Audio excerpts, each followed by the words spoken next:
कल्पना कीजिए, एक ऐसा देश जो पूरी दुनिया में अपने सख्त कानूनों और रहस्यमयी शासन के लिए जाना जाता है, वही उत्तर कोरिया, जहां लोकतंत्र का नाम लेना भी गुनाह माना जाता है। वहां की धरती पर अचानक एक ऐसा आयोजन होता है जिसने पूरी दुनिया का ध्यान खींच लिया। उस दिन उत्तर कोरिया की राजधानी प्योंगयांग की सड़कों पर सन्नाटा था, लेकिन एक विशेष हॉल के भीतर फूलों से सजी एक तस्वीर के सामने मौन साधा गया था। तस्वीर थी भारत रत्न, संविधान निर्माता, समता और मानवता के सबसे बड़े योद्धा डॉक्टर भीमराव अंबेडकर जी की। और सबसे चौंकाने वाली बात यह थी कि श्रद्धा सुमन अर्पित करने के लिए स्वयं उत्तर कोरिया के सर्वोच्च नेता किम जोंग उन मौजूद थे। तो जय भीम दोस्तों, आप देख रहे हो the Buddhist words YouTube channel. तो दोस्तों, हमारी आपसे एक ही विनंती है, अगर आप चैनल पर नए हो तो चैनल को अभी के अभी सब्सक्राइब करो और वीडियो को भी लाइक कर दो और वीडियो अपने दोस्तों के साथ शेयर कर दो। और हाँ, अगर आप इस वीडियो को अंत तक नहीं देख सकते तो अभी वीडियो को छोड़ दे। तो चलिए वीडियो शुरू करते हैं। दोस्तों, यह घटना इतिहास के पन्नों में सुनहरे अक्षरों से दर्ज हो गई। उत्तर कोरिया जैसे देश में, जहां अपने देश के बाहर के नेताओं को शायद ही कभी याद किया जाता है, बाबा साहेब अंबेडकर जी को इस तरह सम्मानित किया जाना मानवता के लिए उनके योगदान की वैश्विक स्वीकृति का जीता जागता प्रमाण बन गया। यह सिर्फ एक श्रद्धांजलि नहीं थी, यह दुनिया के सबसे अलग थलग पड़े देश की तरफ से एक ऐतिहासिक नमन था उन मूल्यों को जो डॉक्टर बाबा साहेब अंबेडकर जी ने अपने जीवन में जिया। समानता, स्वतंत्रता और बंधुत्व। किम जोंग उन ने इस अवसर पर एक छोटा लेकिन गहरा भाषण दिया, जिसमें उन्होंने कहा, डॉक्टर भीमराव अंबेडकर न केवल भारत के बल्कि पूरे मानव समाज के उद्धारक थे। उन्होंने सदियों पुराने अन्याय को चुनौती दी और एक ऐसा रास्ता दिखाया जो पूरी मानवता को सम्मान और गरिमा के साथ जीने का अधिकार देता है। आज हम उत्तर कोरिया में भी उनके आदर्शों को सलाम करते हैं। इस आयोजन की तैयारी कई सप्ताह पहले से शुरू हो गई थी।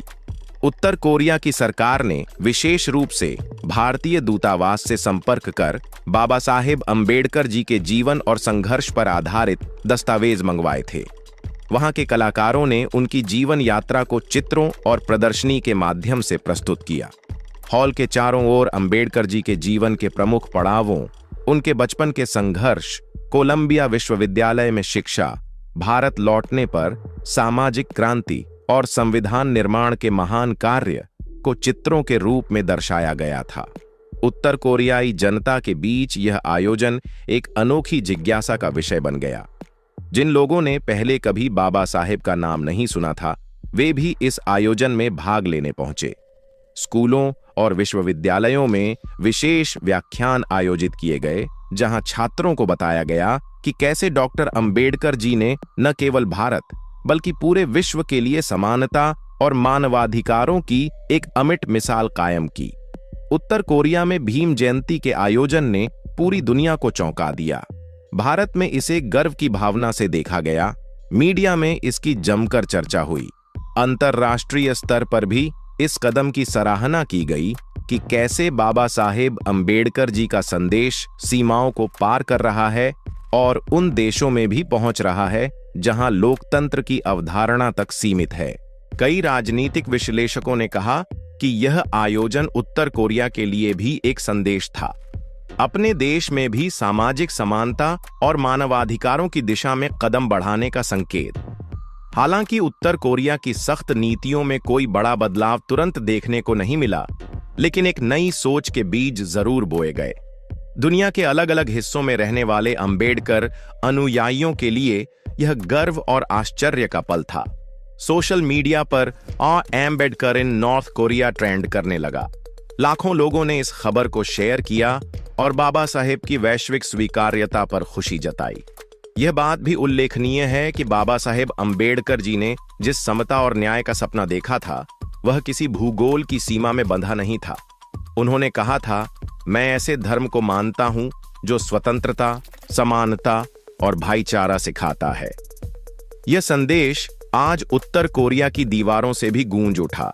भले ही उत्तर कोरिया अभी भी एक कठोर शासन व्यवस्था वाला देश है, लेकिन बाबा साहेब के विचारों का वहां प्रवेश करना इस बात का प्रमाण है कि विचारों की ताकत किसी सीमा, किसी सरकार, किसी बंदूक से रोकी नहीं जा सकती। सत्य, न्याय और समानता के विचार हर बंधन को तोड़ सकते हैं, चाहे वह दुनिया का सबसे बंद देश ही क्यों न हो। समापन समारोह में किम जोंग उन ने एक और अद्भुत घोषणा की। उत्तर कोरिया के कुछ प्रमुख विश्वविद्यालयों में डॉक्टर अंबेडकर के जीवन और उनके विचारों पर शोध कार्यक्रम शुरू किए जाएंगे, ताकि वहां के छात्र भी समानता, मानवाधिकारों और न्याय के वैश्विक आदर्शों को समझ सकें। और इसी के साथ इतिहास ने एक नया मोड़ लिया। बाबा साहेब का सपना सिर्फ भारत का सपना नहीं रहा, वह अब पूरे विश्व का सपना बन चुका है। उत्तर कोरिया से उठी यह पुकार इस बात का संकेत थी कि कोई भी शक्ति इंसानियत के आदर्शों को रोक नहीं सकती। तो दोस्तों, मैं आपको बता दूं, जब भी भारत या दुनिया में समानता, मानवाधिकार और न्याय की बात होती है, तो डॉक्टर भीमराव आम्बेडकर जी का नाम अत्यंत आदर और गर्व के साथ लिया जाता है।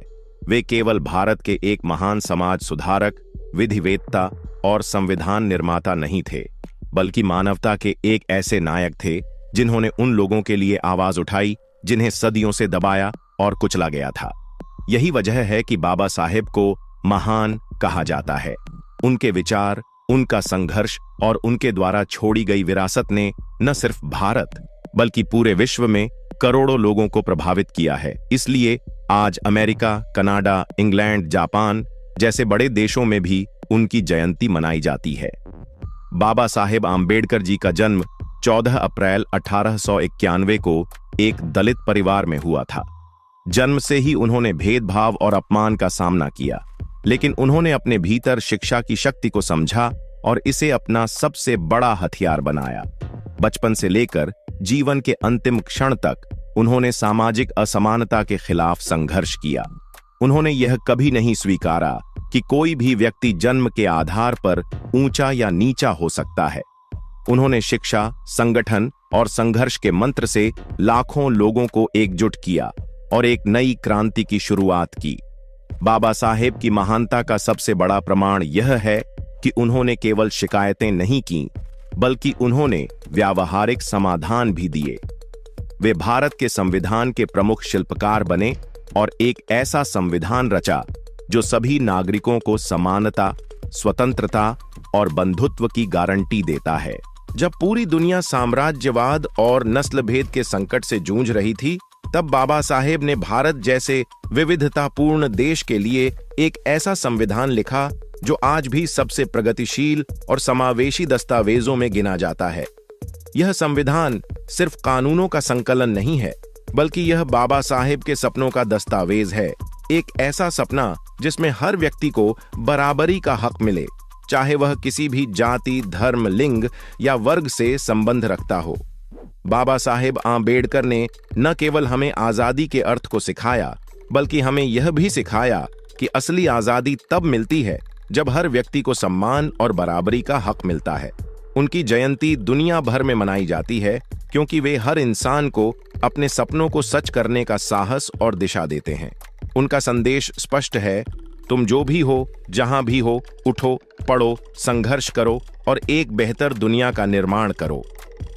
बाबा साहेब आम्बेडकर के विचारों का सूरज न कभी अस्त हुआ है और न होगा। वे जितने भारत के हैं, उतने ही पूरी मानवता के भी हैं। इसलिए जब हम कहते हैं कि बाबा साहेब महान हैं, तो यह केवल एक भावनात्मक प्रतिक्रिया नहीं है, बल्कि यह एक ऐतिहासिक सच्चाई है जिसे समय समय पर दुनिया ने स्वीकार किया है और आगे भी करती रहेगी। तो दोस्तों, आपके इस विषय पर क्या विचार है, हमें कमेंट करके बताइए। और अगर वीडियो पसंद आया हो तो वीडियो को लाइक करके चैनल को सब्सक्राइब जरूर करें और बेल आइकॉन प्रेस करें। मिलते हैं किसी और वीडियो में। जय भीम, जय भारत, धन्यवाद।